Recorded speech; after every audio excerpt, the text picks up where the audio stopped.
Hello दोस्तों, स्वागत है आपका हमारे यूट्यूब चैनल पर। दोस्तों, कमेंट आया है कि स्लैब की मोटाई कितनी होनी चाहिए, यानी कि जब हम छत की ढलाई कर रहे हैं तो छत की मोटाई कितनी रखनी है, छत की थिकनेस, स्लैब की थिकनेस कितनी रखनी है और कंक्रीट का रेशियो क्या रखना है। जैसा कि मैं आपको ये जो कमेंट है मेंशन कर रहा हूँ, कमेंट में पूछा गया है कि स्लैब की मोटाई क्या होनी चाहिए और मसाला कैसे बनाएं। मसाला बनाने का मतलब सिर्फ ये है कि कंक्रीट का रेशियो कितना होना चाहिए। तो आज के इस वीडियो में हम स्लैब से रिगार्डिंग ये जो भी क्वेश्चंस आए हैं थिकनेस से रिगार्डिंग या फिर कंक्रीट रेशियो के रिगार्डिंग, इसके सारे क्वेश्चन का जवाब देंगे और डिटेल में समझाने का प्रयास करेंगे कि कंक्रीट किस तरीके का बनाना है और स्लैब की थिकनेस क्या रखनी है। और लास्ट में मैं आपको 2-3 सीमेंट भी ऐसे बताऊंगा, सीमेंट जो मैंने पर्सनल यूज़ करे हैं साइडों पर और उनका रिस्पांस बहुत ही अच्छा रहा है।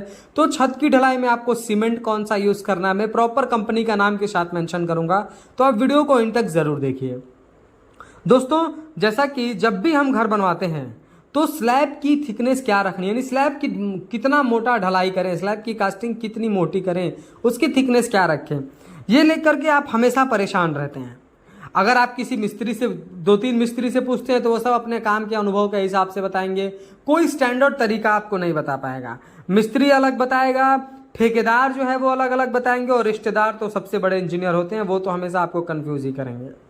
और सबसे बड़ी दिक्कत ये है कि आपको इनसे नहीं पूछना होता है, आपको पूछना होता है इंजीनियर से, आर्किटेक्ट से कि स्लैब की थिकनेस क्या रखनी है, क्योंकि स्लैब बहुत ही इंपॉर्टेंट है हमारे कंस्ट्रक्शन में। सबसे हैवी मटेरियल हमारे कंस्ट्रक्शन में यूज होते हैं और अगर स्लैब खराब हो गया, स्लैब जो है कास्टिंग अच्छे से नहीं हुई, स्लैब पतला हो गया तो सीलन, धमक, बहुत सारी चीज़ों से आप परेशान रहते हैं। और स्लैब अगर आपका कमज़ोर हो गया तो घर भी आपका कमज़ोर रहेगा और उसमें पूरा का पूरा पैसा भी वेस्ट हो जाता है। तो इसलिए जब भी लोग स्लैब की कास्टिंग कराते हैं तो लोग कंफ्यूज ही रहते हैं कि कैसे होगा, कितना इसका थिकनेस रखना है, कंक्रीट क्या बनाना है, इन सारी चीज़ों के से रिलेटेड लोग ढेर सारे जो है क्वेश्चन हमेशा पूछते रहते हैं।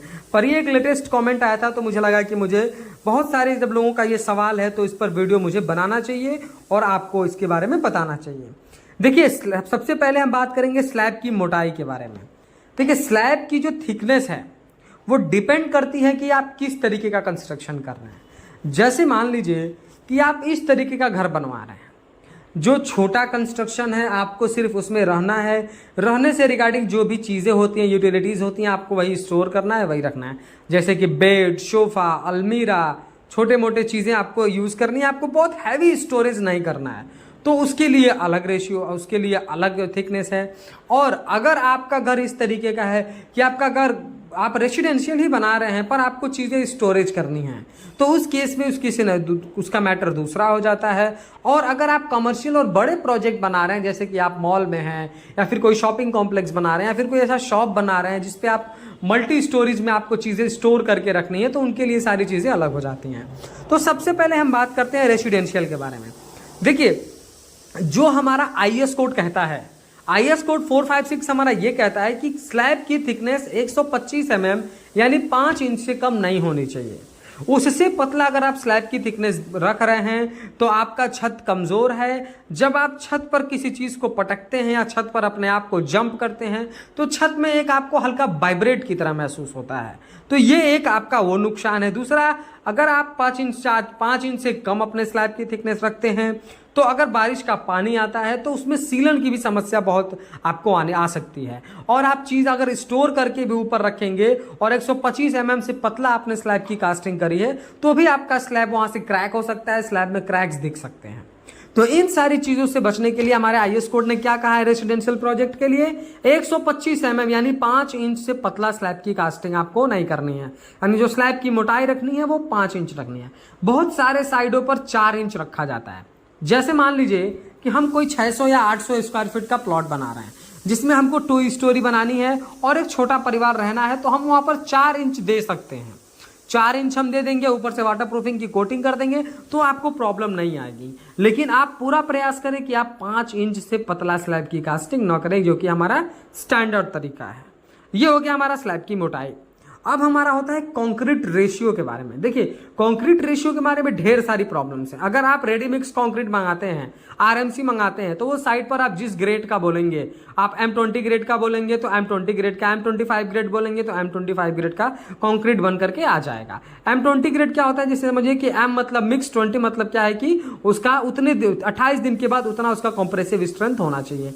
ये एक अलग विषय है, मैंने इस पे वीडियोस बनाए हैं। अभी मैं इसको डिटेल से बताऊंगा तो वीडियो बहुत लंबा हो जाएगा। तो मान लीजिए कि आपने आरएमसी, आपने रेडी मिक्स कंक्रीट मंगवाया, आपने प्लांट पे बोल दिया कि आपको इतने क्यूबिक मीटर आप जो है चाहिए, तो वो बन करके परफेक्ट रेशियो के साथ आ जाता है। लेकिन अगर आप मैनुअली साइट पर बनवा रहे हैं या कंक्रीट मिक्सिंग आपने साइट पर मंगा रखी है, आप उससे बनवा रहे हैं, तो अक्सर विलेज साइड में जहां पर मैं रह रहा हूं, यहां पर मेरा काम चल रहा है, जहां पर मेरी कंपनी काम करती है, यहां पर मैंने ढेर सारे प्रॉब्लम यही फेस करे हैं कि लोग जो कंक्रीट बनाते हैं वो 1, 2, 3 के रेशियो का बना देते हैं। अब 1, 2, 3 क्या है? एक हमारा सीमेंट है, 1 बैग लोग सीमेंट यूज करते हैं, 2 बैग लोग सैंड यूज करते हैं और 3 बैग लोग एग्रीगेट यूज करते हैं, जो कि ये बिल्कुल भी स्टैंडर्ड तरीका नहीं है। लोग काम चलाने के लिए तो आप कुछ भी बना सकते हैं, काम चलाना तो कैसे भी काम चल सकता है, लेकिन अगर हम स्टैंडर्ड तरीके से बात करें तो आपको कंक्रीट बनाना है स्लैब के लिए मिनिमम M20 ग्रेड का कंक्रीट। अब M20 ग्रेड समझ लीजिए क्या होता है। 1 बैग अगर आप सीमेंट का यूज कर रहे हैं तो 1.5 बैग आप सैंड का यूज करेंगे और 3 बैग आप गिट्टी डालेंगे। 1 बैग सीमेंट, 1.5 बैग रेती और 3 बैग गिट्टी, 1 bag cement, 1.5 bag, 1.5 bag sand और 3 बैग एग्रीगेट, आपका ये M20 ग्रेड का कंक्रीट है। तो आपको इस तरीके का कंक्रीट बनाना है, ना कि आपको 1, 2.5, 3, 1, 2, 3 ये सारे मनगढ़ंत जो भी हमारे मार्केट में चल रहे हैं कि ऐसा बना देंगे तो हो जाएगा। आपको ऐसा नहीं करना है, आपको हार्ड कंक्रीट बनाना है। आपको स्ट्रेंथ देनी है अपने कॉलम में, अपने बीम में, अपने स्लैब में, कम से कम M20 ग्रेड का आपको कंक्रीट बनाना है। अब देखिए जहां तक देखिए स्लैब की थिकनेस में एक चीज छूट गई कि अगर आप कॉमर्शियल की बात करें तो कॉमर्शियल में, जैसे मैंने रेसिडेंशियल का आपको बता दिया था कि आपको कम से कम 125 mm यानी 5 इंच रखना है, पर अगर हम रेसिडेंशियल कॉमर्शियल का बात करें तो अगर आप बड़ी हाई राइज बिल्डिंग बना रहे हैं तो उसमें आपका जो भी स्ट्रक्चरल इंजीनियर है वो सारे लोड को कैलकुलेट करके आप डिजाइन में देता है कि आपको इतने इंच का स्लैब कास्ट करना है, पर उसमें मिनिमम हम लोग 6 इंच से 7 इंच तक स्लैब की कास्टिंग थिकनेस के हिसाब से करते हैं। 6 इंच तो मिनिमम किया ही जाता है स्लैब की कास्टिंग, उसकी थिकनेस 6 इंच रखी जाती है। अब हम बात करेंगे एक्स्ट्रा टिप्स के बारे में, जो मैंने आपको बताया था कि मैं बताऊंगा कि मैंने पर्सनली कौन से सीमेंट यूज करे हैं और किसका रिस्पॉन्स बहुत ही अच्छा रहा है। देखिए मार्केट में जो भी सीमेंट आ रहे हैं वो सारे के सारे सीमेंट अच्छे हैं, बशर्ते शर्त ये है कि वो एक अच्छे ब्रांड का होना चाहिए। सीमेंट जो भी आप मंगा रहे हैं वो ओपीसी या पीपीसी होना चाहिए। अगर स्लैब में आपको यूज करना है तो 53 ग्रेड का होना चाहिए। आप कोशिश करें कि आप जो है पीपीसी ही यूज करें, पीपीसी आजकल मार्केट में आसानी से मिल जा रहा है, तो पीपीसी का 53 ग्रेड आप यूज कर लें। और जो भी आप सीमेंट बैग ला रहे हैं उसका मैन्युफैक्चरिंग डेट देख लें, वो 3 महीने के अंदर का होना चाहिए। अगर मैन्युफैक्चरिंग डेट 3 महीने से ऊपर का हो गया है तो आपको वो सीमेंट यूज नहीं करना है। अब जहां तक बात रह गई कंपनी का नाम सजेस्ट करने की, तो मैंने स्लैब में यूज करा वाटरप्रूफ सीमेंट। आप भी वाटरप्रूफ सीमेंट स्लैब में यूज करें, क्योंकि बारिश के मौसम में सीलन की समस्या सबसे ज्यादा रहती है, तो वाटरप्रूफ सीमेंट आपको स्लैब में यूज करनी चाहिए। मैंने पर्सनली यूज करा था अल्ट्राटेक का वेदर प्लस और एसीसी का गोल्ड। ये 2 सीमेंट अभी तक मेरे देखने में काफी बेहतरीन है और बहुत ही अच्छा इनका साइडों पर रिस्पॉन्स रहा है।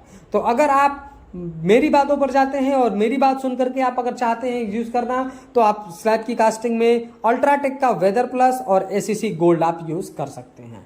वीडियो पसंद आया हो तो प्लीज वीडियो को लाइक कर दें, और अगर चैनल पर नए हैं, कंस्ट्रक्शन से रिलेटेड ऐसे ही इंफॉर्मेटिव वीडियोज इन फ्यूचर देखना चाहते हैं, तो प्लीज चैनल को सब्सक्राइब करके बेल नोटिफिकेशन को ऑल पर प्रेस कर दें।